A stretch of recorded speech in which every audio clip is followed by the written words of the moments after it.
علیکم ورحمۃ اللہ وبرکاتہ۔ عزیز اسٹوڈنٹس، آج ہم مطالعہ پاکستان کے اپنے لیکچر نمبر 16 کا آغاز کریں گے۔ لیکچر سٹارٹ کرنے سے پہلے دعا پڑھ لیجئے۔ رب اشرح لی صدری ویسر لی امری واحلل عقدۃ من لسانی یفقہوا قولی ربی زدنی علما۔ جی بیٹا، گزشتہ لیکچر میں ہم نے شملہ کانفرنس 1945 کا جو ہے وہ تذکرہ کیا۔ اس میں جو تجاویز پیش کی گئیں، جو انتظامی کونسل بنانے کی تجویز تھی، اس میں کس طرح سے ایک نمائندہ جو ہے اس کے چناؤ پر دونوں پارٹیز آپس میں متفق نہ ہو سکیں اور وہ جو ہے شملہ کانفرنس وہ کامیابی سے ہمکنار نہ ہوئی۔ اس کے بعد جو ہے اگلا ایونٹ بہت اہم، وہ کابینہ مشن پلان 1946 ہے۔ تو اس کے حوالے سے تھوڑا سا پس منظر، اس کا اجمالی جائزہ پہلے میں آپ کے سامنے پیش کر دوں۔ بیٹا 1945 میں جو ہے برطانیہ میں لیبر پارٹی برسر اقتدار آ گئی اور برطانوی جو وزیر اعظم تھے لارڈ ٹیلی، جو میں نے پہلے بھی آپ کو بتایا گزشتہ لیکچر میں، بہت ہی فہم و فراست جو تھی ان میں موجود تھی۔ انہوں نے ہندوستان میں بڑھتی ہوئی بے چینی کو دیکھتے ہوئے انہوں نے نقطہ نظر پیش کیا کہ ایک کابینہ مشن بنا دیا جائے۔ اس مشن کے انہوں نے 2 بنیادی مقاصد جو ہیں وہ بھی طے کر دیے۔ پہلا جو ہے اس کابینہ مشن کا مقصد کیا تھا؟ پہلا بیٹا اس کا مقصد یہ تھا کہ ہندوستان کی دستوری حیثیت اور حکومت کی شکل واضح کر دی جائے۔ یعنی کہ ہندوستان جو ہے اس وقت جو ہے وہ برطانیہ کے اگر قبضے میں بھی ہے یا برطانیہ اور راج ہے، تو اس کو جو ہے کلیئر اور واضح کر دیا جائے کہ آئندہ جو ہے ہم جو حکومت سازی کریں گے وہ کس انداز میں ہوگی، اس کو کلیئر کیا جائے۔ اور دوسری جو ہے اس کا اہم مقصد وہ یہ تھا کہ مسلمانوں اور ہندوؤں میں نفرتوں کی خلیج کو بیٹا دور کرنے کے لیے، یعنی کہ اتنی زیادہ ان دونوں کے درمیان کمیونیکیشن جو گیپ آ گیا ہے اور بہت زیادہ تفرقے اور نفرتیں بڑھتی چلی جا رہی ہیں، ان کو دور کرنے کے لیے جو ہے انہوں نے عام انتخابات بھی ہوئے، لیکن پھر بھی عام انتخابات کے نتائج سے بھی کوئی خاطر خواہ جو ہے فائدہ نہیں حاصل ہو سکا۔ تو انہوں نے ایک کابینہ مشن پلان جو ہے وہ برصغیر پاک و ہند میں بھیجا۔ اس مشن میں بیٹا 3 وزراء شامل تھے، ٹھیک ہے۔ پہلے جو وزراء تھے ان کا نام سٹیفرڈ کریپس تھا، دوسرے ای وی الیگزینڈر اور تیسرے جو تھے سر پیٹرک لارنس تھے۔ چونکہ بیٹا ان تمام ارکان کا تعلق جو ہے وہ برطانوی حکومت سے تھا، ٹھیک ہے، برطانیہ سے تھا، اس لیے سے کابینہ مشن کا نام اس مشن کو دے دیا گیا۔ اب کابینہ مشن پلان جب برصغیر پاک و ہند میں آیا تو اس نے کیا کیا؟ اس نے مختلف اراکین سے بات چیت کی، سیاسی رہنماؤں سے ملے اور گورنر جنرل کی آراء بھی انہوں نے حاصل کر لی۔ مسلم لیگ جو ہے اس کا موقف انہوں نے حاصل کیا۔ اس کے بعد کانگریس کے مختلف جو ہے لیڈرز ان سے جو ہے گفت و شنید کی۔ ان تمام معاملات کو جو ہے دیکھتے ہوئے بھالتے ہوئے کابینہ مشن پلان کی جو تجاویز تھیں وہ کیا کیا تھیں؟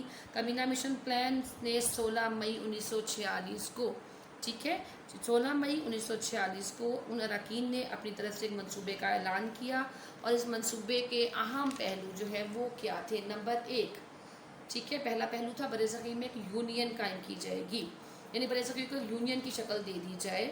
اب اس میں کیا ہوگا کہ اس میں دفاع، امور خارجہ اور مواصلات وغیرہ کے جو محکمے ہوں گے، ٹھیک ہے، وہ بنائے جائیں گے اور مرکز کو محصولات عائد کرنے کا اختیار ہوگا، یعنی کہ ٹیکسز وغیرہ جو ہے وہ برٹش حکومت ان پہ عائد کر سکتی ہے، باقی تمام اختیارات صوبوں کو دے دیے جائیں۔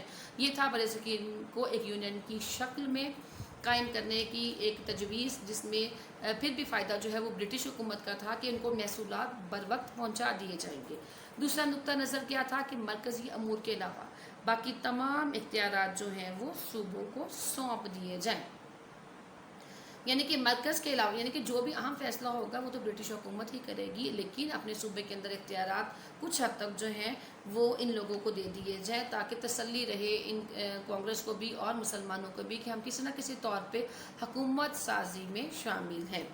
اب اس میں انہوں نے صوبوں کا اختیار ہوگا کہ وہ باہم گروپ بنا لیں اور ہر گروپ اپنا دستور مرتب کر لے۔ اب صوبوں کی جو گروپنگ تھی انہوں نے کچھ اس انداز میں کی کہ گروپ اے بنایا، گروپ بی اور گروپ سی۔ جو گروپ اے بنا دیا گیا اس میں بمبئی، مدراس، یو پی، بہار، اڑیسہ اور سی پی کے علاقے شامل کیے۔ جو گروپ بی تھا اس میں پنجاب، سرحد صوبہ خیبر پختونخوا اور سندھ کے علاقہ جات شامل کیے گئے۔ گروپ سی میں انہوں نے بنگال اور آسام کے علاقوں کو شامل کر دیا۔ انہوں نے کہا کہ یہ ایک نئی شکل کا جو ہے وہ وفاق ہوگا اور جو صوبے بنائے جائیں گے ان کا دار و مدار وہاں کی آبادی کے تناسب پر رکھ دیا جائے گا۔ جی نمبر 4، ہر 10 سال کے بعد صوبوں کو یہ بھی اختیار حاصل ہوگا وہ کثرت رائے سے آئین میں تبدیلی کا مطالبہ کر سکتے ہیں۔ اب یہاں پہ صوبوں کو جو ہے حق دیا گیا کہ وہ 10 سال کے بعد اگر وہ چاہیں تو وہ آئین میں کسی صورت میں کوئی تبدیلی جو ہے وہ کرنے کے حقدار بھی ہیں، اس تبدیلی کو وہ آئین میں لا بھی سکتے ہیں۔ اب کابینہ مشن پلان جو ہے وہ پیش کیا گیا، ان کی تجاویز کو ہم نے دیکھا۔ اب اس پر مختلف سیاسی جماعتوں کا رد عمل کیا تھا۔ اب انڈین نیشنل کانگریس نے کہا کہ فوری طور پہ انہوں نے کابینہ مشن پلان کو پسند کر لیا. کانگریس کے تمام اراکین گلیوں بازاروں میں خوشی مناتے پھر رہے ہیں بہت خوش ہو کے, یہ تو بہت اچھا ہے. نہرو نے کہا کہ یہ پلان جو ہے وہ جنا کے پاکستان کو دفن کر دے گا. یہ تھا انڈین نیشنل کانگریس کا ریئیکشن. اب ہم دیکھتے ہیں کہ مسلم لیگ کا ریئیکشن اس پہ کیا تھا. مسلم لیگ کے ارکان جو ہے وہ مایوس ہو گئے تھے, چونکہ ان کا خیال تھا کہ اس پلان میں پاکستان کا ذکر نہیں کیا گیا اور مسلم لیگ کا مطالبہ مسترد کر دیا گیا.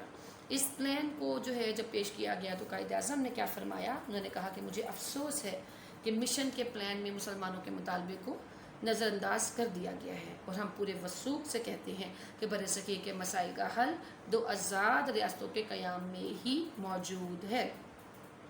پھر کیا تھا, قائد اعظم نے یہ فیصلہ کیا کہ ہم جو ہے اپنے آپ کو مسلم لیگ کی صورت میں متحد کریں گے. قائد اعظم نے تمام حلقوں کی توقعات کے برس کابینہ مشن پلان کو پھر بھی کیا کیا, منظور کر لیا. کانگریس پریشان ہو گئی, حیران ہو گئے کہ ابھی تو قائد اعظم کا موقف تو یہ تھا کہ اس میں کسی صورت جو بھی مسلمانوں کے جو ہے علیحدہ وطن کے مطالبے کو ظاہر نہیں کیا گیا, لیکن پھر بھی قائد اعظم نے کس طرح اس پلان کو منظور کیا. کانگریس جب پریشان ہو گئی تو مسلم لیگی خوش اور کانگریس مایوس دکھائی دینے لگی.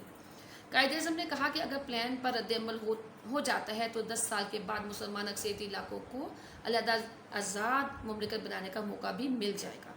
کانگریسی لیڈر قائد اعظم کے اس بیان پہ بہت زیادہ الجھ گئے, پریشان ہو گئے. وہ قائد اعظم کے تدبر, دور اندیشی اور موقف منوانے کی صلاحیتوں سے بخوبی آگاہ تھے. ان کو یہ پتا تھا کہ قائد نے اگر اس پلان کے اس آدھے حصے کو مان لیا ہے اور وہ عبوری حکومت کی تشکیل اور آئین سازی پہ راضی ہو گئے ہیں تو آہستہ آہستہ آئندہ 10 سالوں میں جو ہے قائد اعظم اپنا پاکستان بنانے میں بھی کامیاب ہو جائے گا.